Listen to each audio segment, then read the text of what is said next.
Governments are instituted among men, the Declaration of Independence notes, in order to secure our inalienable rights. That is government's most true good. Too often, of course, men and women have ended up creating, or at least tolerating, a government destructive to those purposes. I'm Michael Quinn Sullivan with a reflection on life and liberty.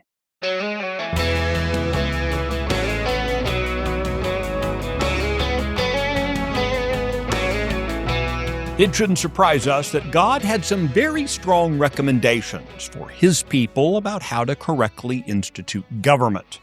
For starters, He gave them what we would recognize as a highly decentralized system of government. No king or other leader. The people were to be self-governing under a framework of laws that He provided them as their eternal king. Disputes were handled communally, by judges everyone recognized as wise and impartial. To say this made Israel unique in antiquity would be a vast understatement. Every other nation-state was led by a king, often one with delusions of divinity and a dictatorial bent.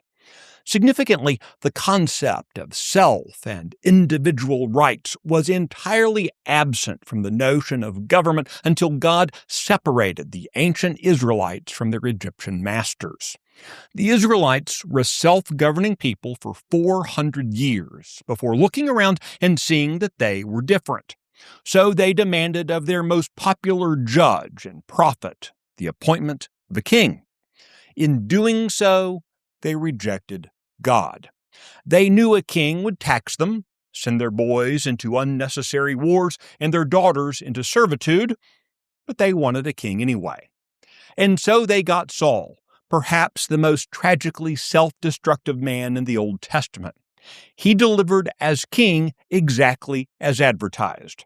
Taxes, wars, and a shift of culture followed his coronation. Whatever good intentions Saul might have had were overwhelmed by the corrupting nature of power. It's not so much that he was a bad king. It's that Saul was a king over a people who were all competing against God. Yet Saul wasn't killed in a palace coup. He was the victim of his own wars. He either committed suicide to avoid capture by Israel's enemies, as told by the end of 1 Samuel, or he was slain by an opportunistic foreigner, as reported at the beginning of 2 Samuel.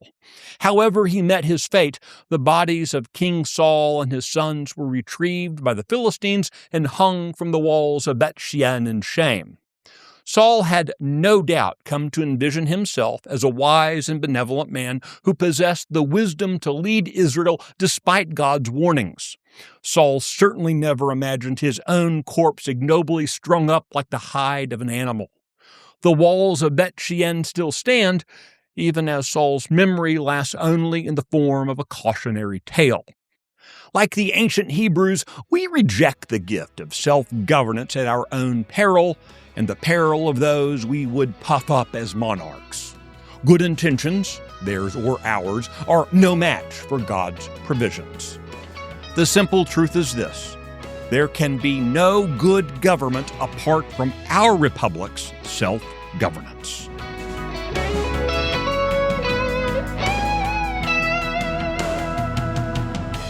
The Reflections podcast is presented by Texas Scorecard. If you like today's edition, be sure to subscribe, rate it, and share it with your friends. I'm Michael Quinn Sullivan. Thanks for listening.